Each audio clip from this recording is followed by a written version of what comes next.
Okay, we're almost ready to go. Thank you very much for your patience, as always. Okay, so today we're going to be talking about RF, and specifically that means satellite, cable, and terrestrial. I always do them in that order. I don't know why. I suppose it's because I used to be a satellite MCR engineer, and satellite always comes to my mind first. But as you know, the nomenclature of the Bridgetech probes is the 252, which is terrestrial, 262, which is cabled, or 262 is the cable, and 272 is satellite. So we'll be taking them in that order. So we'll just start by going through some general characteristics of this, and I'll make no excuse for basically using the WebEx, our website. I make no excuse for that, because the website is the go-to place for things like specifications, and when business partners log in, they have access to all the software, of course, and they have access to the manuals. I've also produced manuals that are I've also produced a central repository on Dropbox for all the manuals in one place, so you don't even have to worry about going to the website. You just click on the manuals. The manuals are in the quiz. There's a link to the manuals. On the email that I send out tomorrow morning, there's a link to the manuals, so it's not difficult to get hold of the manuals. So looking at the whoops, we should have started with the 252.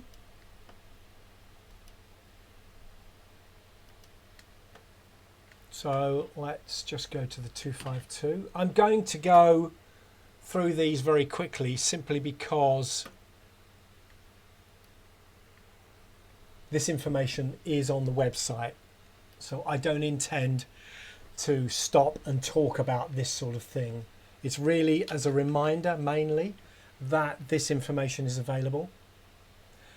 So the 252 is the DVB-T2, but it also supports T, so terrestrial, as well as T2, and this is the same for the satellite card as well. T2,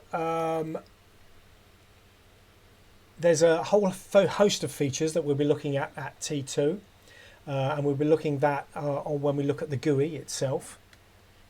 If you click on the technical features, there's a whole host of technical features which I cannot remember all of them. I always have to come back to this.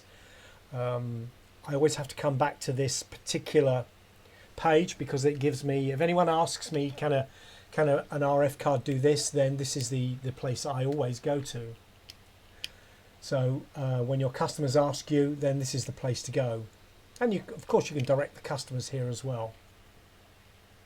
Again, all RF cards come with 2 inputs on each card, one of which is licensed as default. And I'm not entirely sure what the price is, but if the price is X euros, then licensing the second RF input is also X euros. I believe, I'm not entirely sure whether the cost of ordering is slightly cheaper if you order at the time of purchase rather than a license feature. I believe that license features purchased retrospectively are always slightly more expensive because of the having to get licenses sorted out and stuff like that.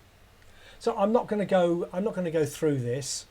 You can look at these technical features in your own time. So I'm not going to waste your time now and do that. But if we look at the 262, what I didn't show you was the 256. So I will show you the 256 very quickly. I'm not sure how many people are going to be in the ISDB-T marketplace. But if you are doing ISDB-T, and ISDB-T is basically South America with Japan and one African country, if I seem to remember. It's South America is where ISDB-T is big, and I guess you'll know if you're in that area, and if your customers want ISDB-T terrestrial. So there are some different standards, and this card is completely compatible with ISDB-T. So, and of course, as with all RF cards, you can mix and match RF cards throughout a chassis. Well, obviously, you can only use slot 2 and 3. But you can mix any. Now, I can't really foresee a circumstance where you'd want a 252 and a 256 in the same chassis, but it is feasible, absolutely, yeah. So, but certainly you can do things like 252 terrestrial and 272 satellite, and this would work very well in the scenario where you are monitoring multiple transmitter sites in an SFN or an MFN. It doesn't have to be an SFN, but in multiple terrestrial transmitter sites, and these transmitter sites may be receiving their modulator feeds via IP, and they may also be receiving their modulator signals or modulator feeds by satellite. This is this is not an uncommon scenario. So in a VB120 252 272 organization, then that would give you the ability to measure the IP coming in, the terrestrial off air, and then doing all of your impulse responsing. I'll come on to that later, and also monitoring the satellite downlink as well. So very powerful monitoring of RF tools here. Oh, by the way, I'll remind you at the end, but next week is a change to the published schedule. Next week we will be looking at intelligent redundancy. Now, there are a couple of reasons for this. I'm actually in Oslo next week, so I'll be running this from Oslo because we're doing prep for IBC, and there's a lot of work going on there, so I should be very busy. And redundancy is a fairly straightforward, intelligent redundancy is a fairly straightforward subject, no more than half an hour. So I'm going to slot that in next week. So if you're interested in intelligent redundancy, and remember, intelligent redundancy is in satellite redundancy and ASI redundancy. So that's next week. So cable, again, 2 inputs, 1 standard. Copy, the ability to just license a second one. We're looking at Annex A, B, and C. Again, I'm not going to go through these specifications. Some of the spec, a couple of the quiz questions are around the spec, so don't just dismiss this. Have these web pages to hand when you take the quiz, because they will help you. They will help you go through the quiz. No one's expecting anyone to remember all of these. I'm not even sure Rolf, who designed the card, remembers them all. But we are expecting you to know exactly where to find the information should you need it. Now, 262 is basically DVB-C. Now, DVB-C2 has made an appearance. In fact, it's been around for a couple of years now, more than a couple of years. I think the specification came out 3 years ago. And we produced a card for a customer who wanted to test DVB-C2 in the lab. So we designed a DVB-C2 card, and it's basically the VB266 card. We don't actually show it on the website, I don't think. Oh, my because I'm recording my screen, my web page isn't very responsive. No, see the 266 card. Anyway, the VB266 card goes up to QAM 2048, I think it is.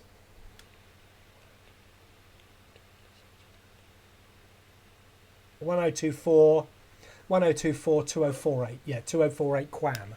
So it's a big change from 64 QAM from 256 QAM in DVB-C. So DVB-C2 enables you to go up to 2048 QAM without changing major infrastructure in your cable plant. So you don't have to change things like cables, coax cables and stuff. Obviously modulators and set-top boxes all have to be changes. But I understand that DVB-C2 it basically extends the range of your current cable plant and enables higher density modulation, higher order modulation. Of course, there is a remote PHY, and there'll be a separate WebEx on remote PHY. If people are interested in remote PHY, we'll talk about that. That sort of uses layer 2 tunneling protocol, and that again, that's a different mechanism of extending cable reach to enable higher bandwidths to residential properties, or to basically anywhere at the end of the cable, enabling them to get much higher bit rates to the end of the cable. And that basically uses layer 2 tunneling protocol and remote PHY. Basically, it extends the head end, if you like. It extends the head end further out into the cable distribution network. So it enables fewer houses to receive cable. Anyway, that it enables the same amount of cable bandwidth to go to fewer households. So basically, upping their cable bandwidth. We'll talk about that when we do remote PHY, and that'll be in a number of weeks' time.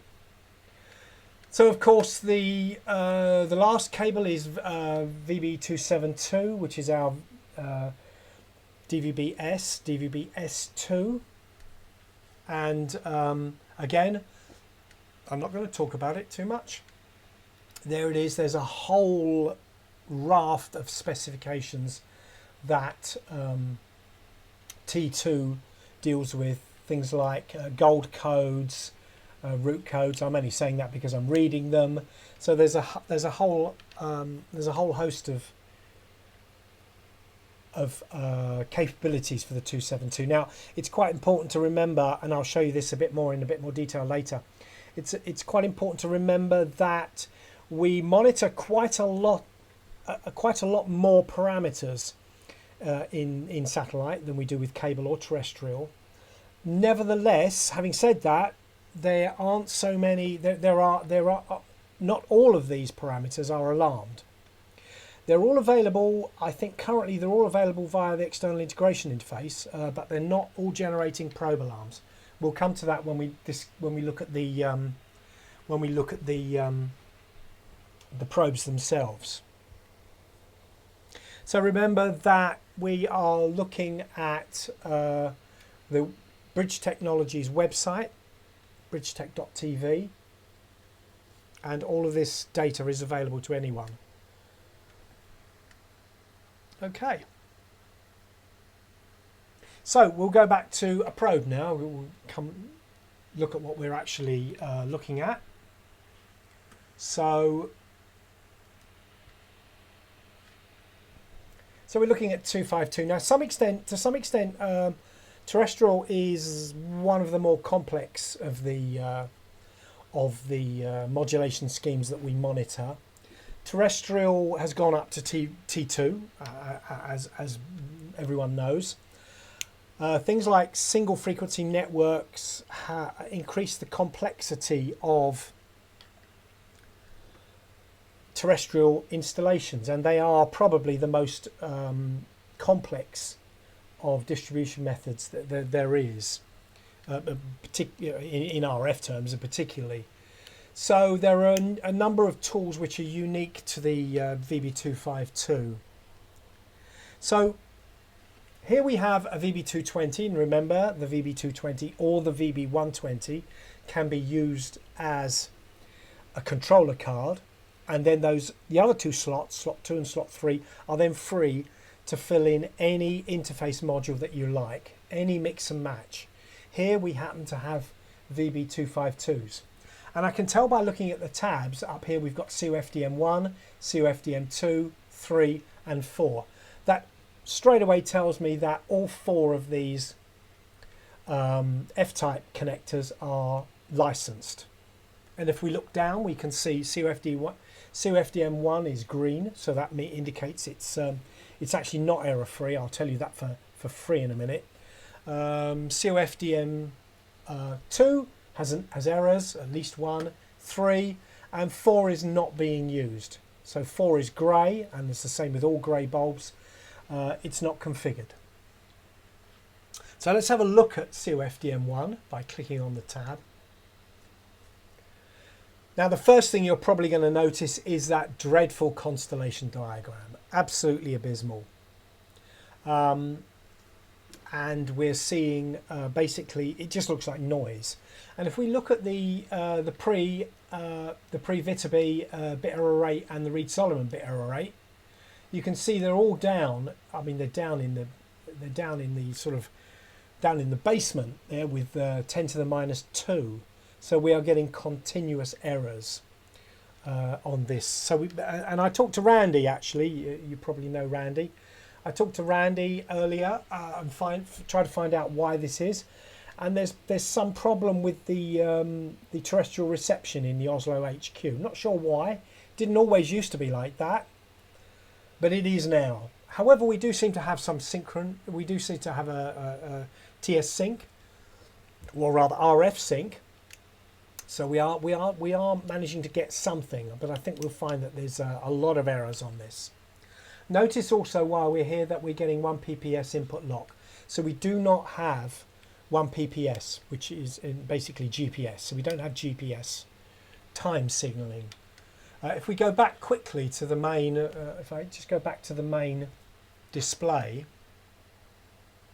you can see that we've got the I think it's an SMA connector for 1 PPS in, and both cards have got 1 PPS in, and this is where you would attach your GPS signal if you want to do. I was going to say if you want to do accurate monitoring. Well, of course you want to do accurate monitoring. There's not much point doing inaccurate monitoring. Nevertheless, 1 PPS is connected here. So going back to COFDM1. So if we look at COFDM1 as far as ETR290 is concerned, and we look at this in a bit more detail, then we can see we've got a lot of errors.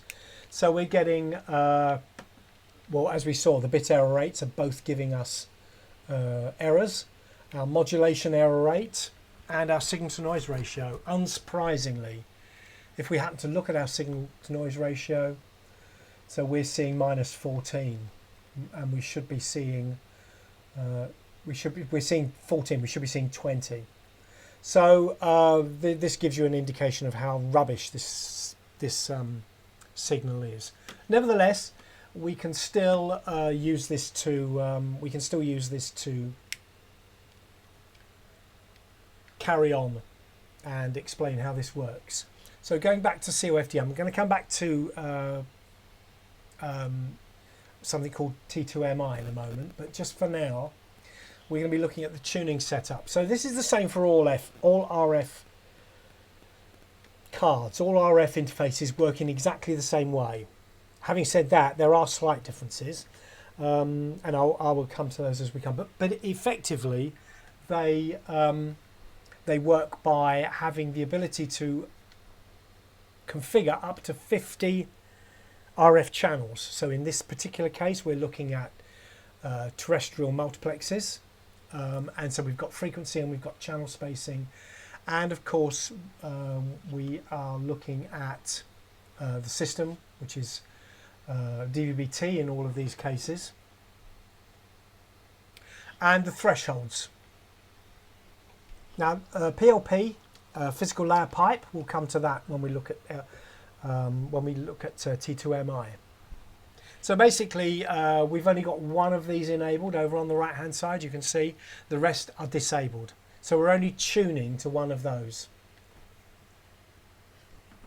Again, if I edit that, you can see that you give it a name. This is the same with all RF monitoring channels. We need a frequency, a channel spacing, a transmission type, and a profile, whether we're doing T2 light, and we'll worry about the PLP later, but we can actually look at the individual physical layer pipes inside the outer stream. And if you don't know what that means, don't worry, I've got a couple of slides to show you shortly, and we'll look at that. We can also extract thumbnails and do various other things that we can add. We can change the thresholds that we're using and so on. RF thresholds, well, they're the same as IP thresholds, ETR thresholds. They are the mechanism by which measurements are determined whether they are alarms or not. Everything that the probe measures goes through a threshold, and this threshold decides whether to raise an alarm or not. And these, of course, are all user definable. Again, we also have defaults like we have with every other threshold. We have some defaults. And basically we've got default, and I think the analog carrier is a default as well.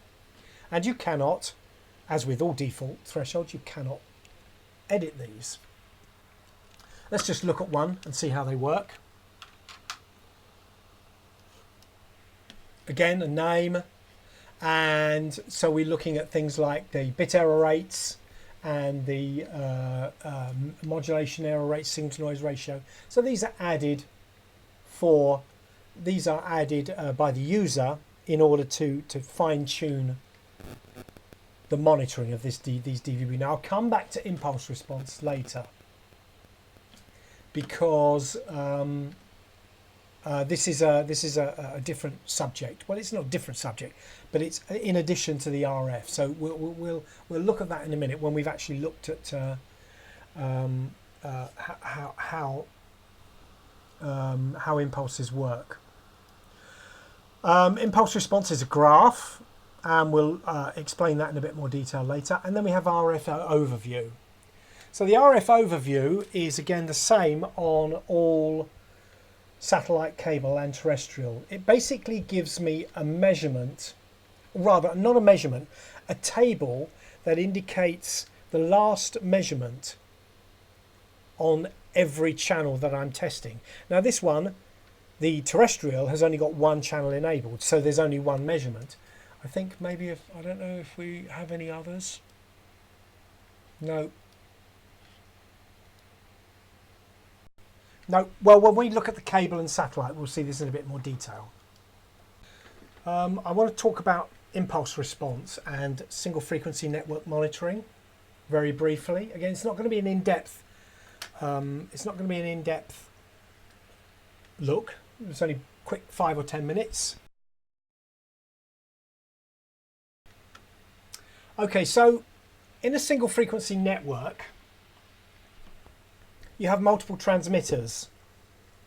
Now, the way that adjacent transmitters got round this in the old analog days, and in a multi-frequency network, in fact, was to adjacent transmitters, like cells in a cellnet network, would transmit on different frequencies.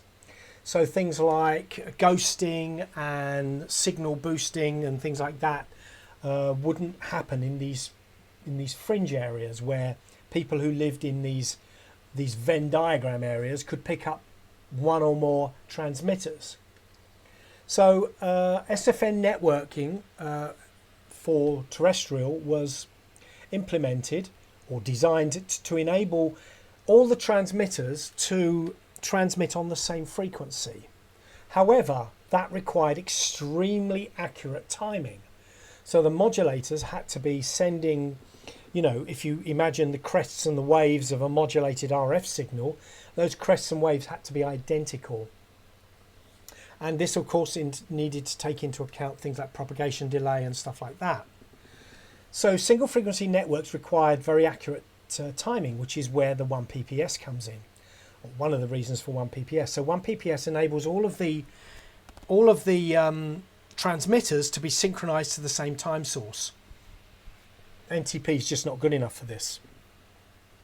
So these adjacent transmitters are all choosing on the same, all on the same network, and in these fringe areas where people are sitting at the fringe, the outer limits, they actually get the benefit of having these two signals from two different transmitters, and they will actually, if they're timed correctly, will actually have an additive effect in their antenna and demodulating equipment. So that's SFN.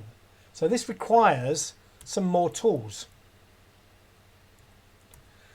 So this required us to be able to monitor these adjacent transmitters.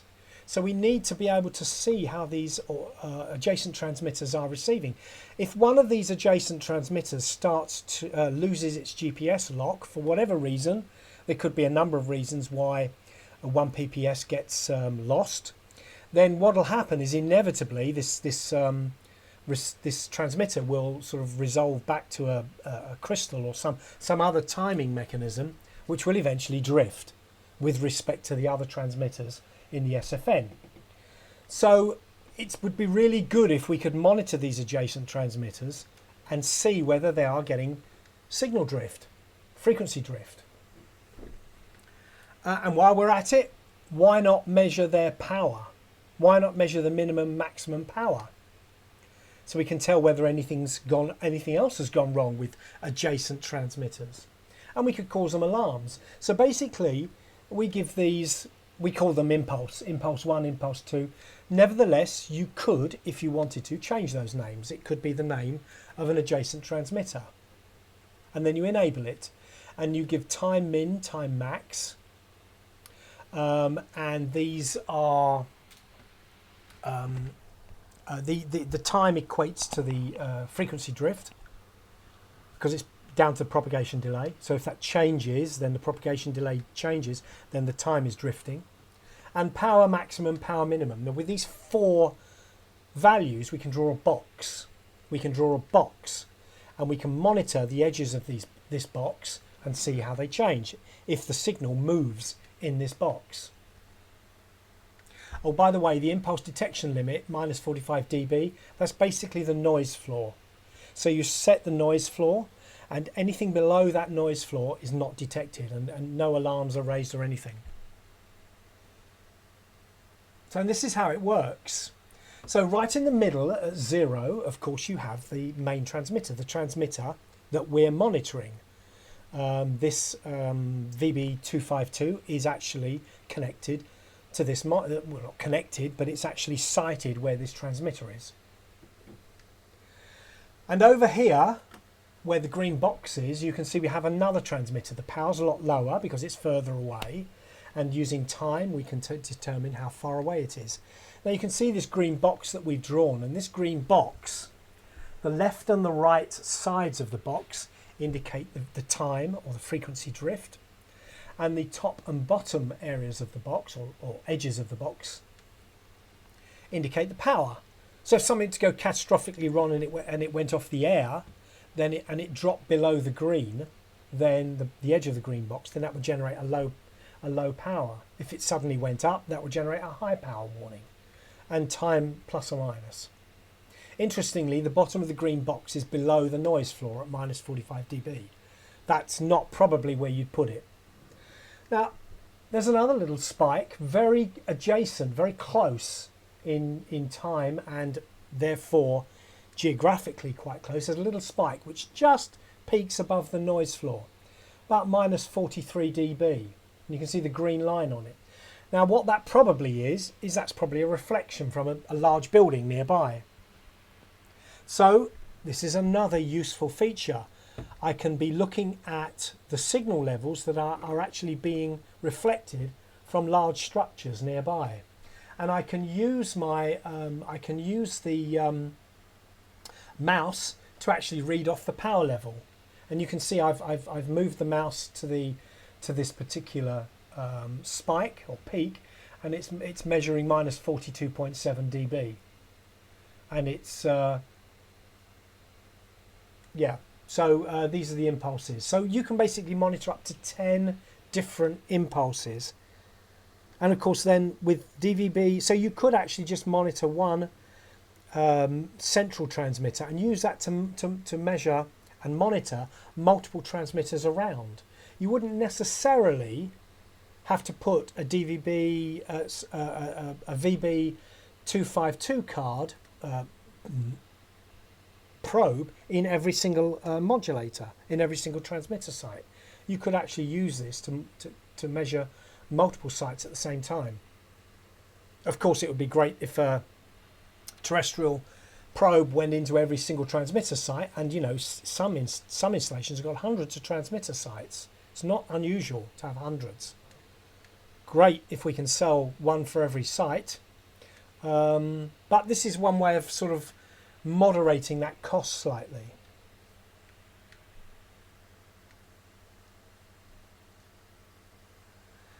The first impulse is configured. Oh, that's actually the slide. We're going to come back to that.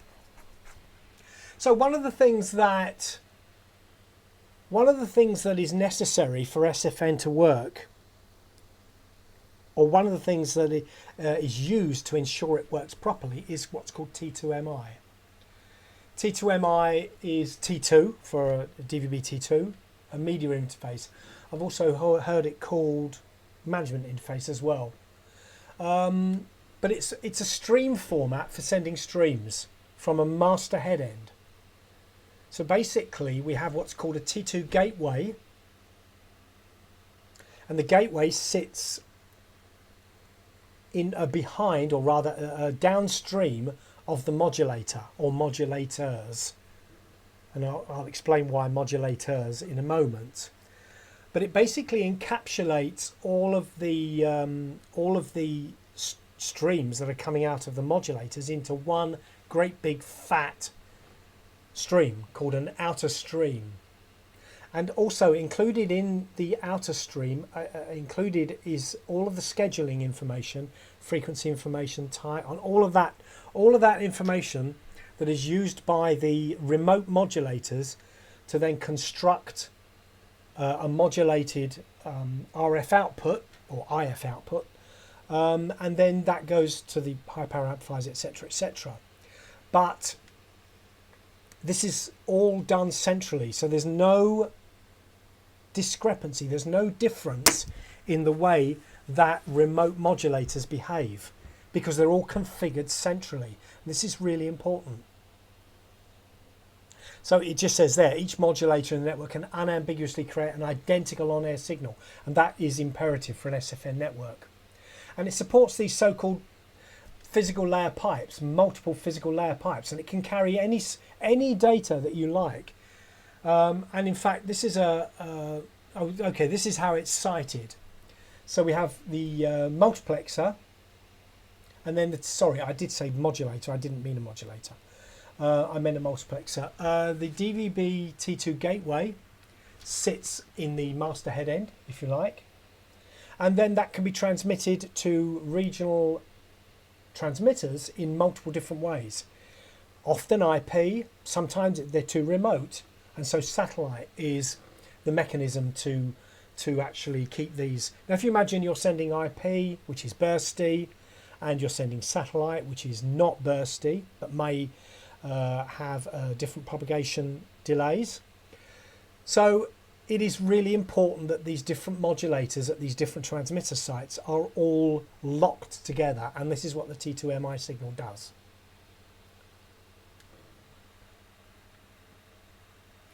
And it does it, this is very, very simple.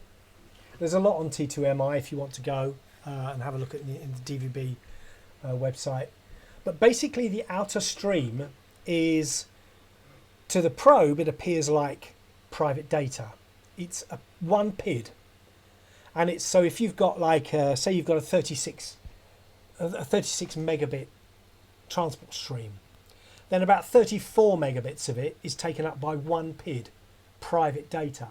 And that one PID is this outer stream. And inside the outer stream are all these PLPs, these physical layer pipes. And they start at PLP 0 and they go up. And it can be anything. They can be a fully modulated 256 QAM stream. They can be QPSK radio, they could be data, anything. And they're all contained within this outer stream. So how does the probe make sense of this? How does the probe make sense of what's going on inside this outer stream? Well, effectively, and this is exactly what it looks like. This private data PID at 25 megabits per second is one PID. So that's all it is. The service as coming in on this multicast 239, 100, 100, 101, this multicast contains this big private data. So we've got a PAT, we've got a PMT, 4096 is private data. So that's it. Very simple transport stream. And you can do CC erroring, you can do jitter, drop packets, you can do all of that stuff with the outer stream. How do you get inside that?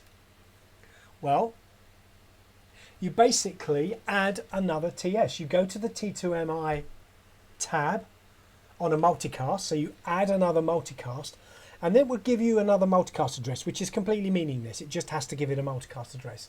Then go to the T2MI tab and select PLP ID 0 or 1 or 2 or the next one. And it will just add that, and you can add, say you've got 5 PLPs inside your outer stream, then you can monitor each of those outer stream, each of those inner streams, the PLP, with an ETR engine if you want. And you can do all of the normal stuff that you would do for a QPSK TS or an MPTS or an SPTS. Whatever these PLPs contain, you can then look inside them. And they appear like this.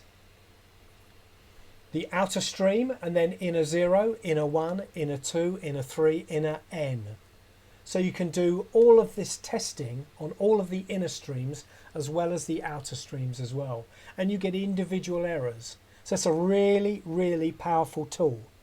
So anyone who's got SFN networks, the VB252 is really a powerful tool for monitoring all aspects of T2. And SFN and T2MI and all of that stuff all goes in to the VB252. So, I think that's the end. Yes, that's the end of that. So we will go back to... We'll go back to the probe. So this is the impulse response when we saw that, and let me just have a quick look and see if there's any. The noise floor here is set to -35. 0, I can read off 0 at 0 dB because it's the reference stream, and I can read off one of these spikes. Goodness knows what they are.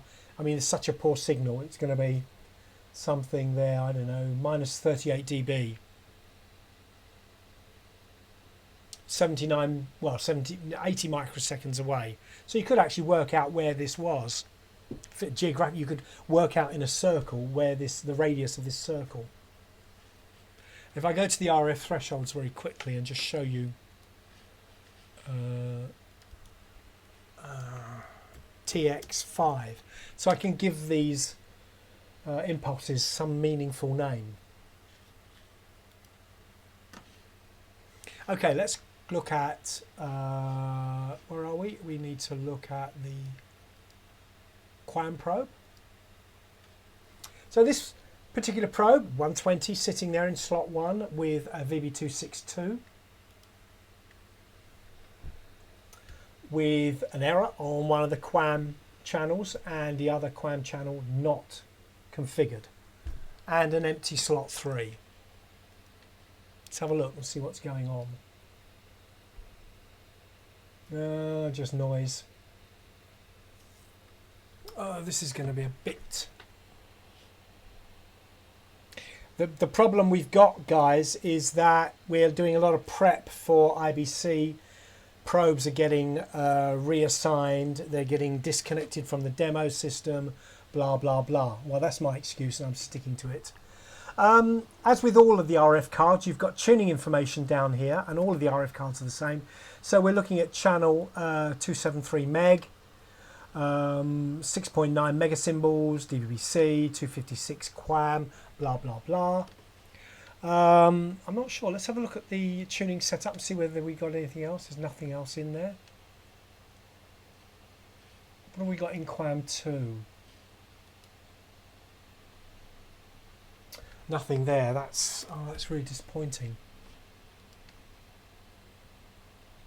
Not going to be able to show you much. Okay, we'll still sit on the satellite. Tuning setup, again, these are the same.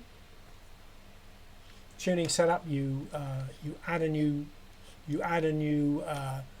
channel, QAM channel. You give it a name. Then you select what is it? Is it DVB-C, QAM B, 8 VSB for the US market, and we can even do some analog. Oh, one thing I forgot to tell you, the that impulse response, the impulse response graph on the COFDM probe, that is an optional extra. It needs to be, if you want to do impulse response graphing and alarming, you need the advanced RF option on the VB252 card. So you need to do add that as an option when you're selling it. T2MI is still there, but there's no impulse unless you add the license for it. And analog is also the same for cable. If you want to do some really basic, and I mean basic, analog measurements on a analog QAM cable system, then you need the advanced RF option for the VB262 cable card. So basically you can select your modulation up to 256 QAM, and if you want to extract thumbnails you can do all of that stuff. RF thresholds, exactly the same as all the others. You can't edit the default threshold, but it gives you the ability to add your own parameters to make sure that this cable monitoring probe is actually monitoring unique parameters for your cable system. And if you're doing some analog cable, then you can do some PAL stuff down there. I've not seen anyone use that, although there must be people out there using it, because otherwise we wouldn't have added it. Spectrum, well, this gives us the ability to just scan and have a look. Well, we're not going to see much on here because we don't have a valid signal, so we're just going to have noise, and there we are. So we've just got basically noise on this coaxial cable. This is part of the advanced RF option, this ability to look at a spectrum. But if you are looking at a QAM channel, then it's nice to be able to see the the shoulders of the QAM signal, nice straight shoulders, the signal level, noise floor, and that sort of stuff. So that gives you the ability. You can even set an amplitude reference if you want there. RF overview, the same as the terrestrial, but again I'm not really able to show you much here because we've only got one configured, and that's not even working. So with that, without much ado, we'll go straight onto the satellite probe and have a look at the satellite. Again, 2 cards, 4 active inputs. Sat1 is broken. If you'll just hold me 1 second, folks, I've got a problem. Hold. Okay, guys, sorry about that. So here we go again. Satellite, yeah. So one of these satellite cards is not working. Well, the card's working, but the signal's not. Again, we've got a constellation diagram, as we would expect to see. Now, these are some of the extra measurements that I was talking about. Now, all of these under EBN0, ESN0, all of these below ESN0, they don't generate alarms. They're available via the external integration interface, but they don't generate alarms on the probe. So if you're looking at spectrum inversion and things like that, if you want to do, there's nothing on this. Let's find one that's actually working.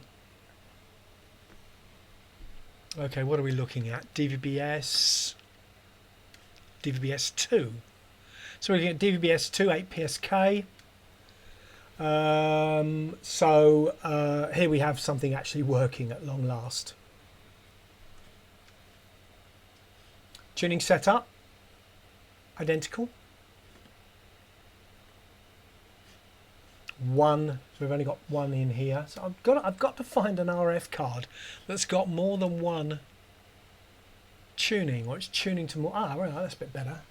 However, it looks as though we're only actually let's add a couple of these and tune them. There may not be anything on any of these. Now, the satellite card has one extra feature that the other cards don't, and that's frequency scan. So this enables us to work a little bit like a set-top box, where we can scan through a frequency range. We set the LNB frequency and the start and stop frequency and the scan step size, and then basically the tuner will just continually tune through the band, looking for any signals, and if it finds them, it will pop them down into this table at the bottom, and then you can click shift click and add them to your tuning setup. So it's really useful. It's very slow. It's not quite as quick as a set-top box or a smart TV. Nevertheless, away it goes. RF threshold, exactly the same as the other two cards. And now the RF overview, we might actually be able to see something. Yeah, okay, so it's starting to populate this. Table, and effectively it's going through 1, 2, 3, 4, 5 frequencies. It looks as though it hasn't found any of them on the others, and it will tune to each of those frequencies, and then it will tabulate the last available measurements. So you can always go to this particular tab and look at the last measurement. Doesn't contain any more measurements, just the last one, and then they will change, they will update continuously if the measurements, signal to noise ratio, signal level, blah blah blah, if they change, then the last measurement will appear in this table. Can't do anything else with it except look at it, but there it is. And of course, these checks, these RF checks, are all here. So low density parity checking, got an error. There we are. Center frequency is off. And symbol rate is wrong. Anyway, so the interface checks are really important for RF cards.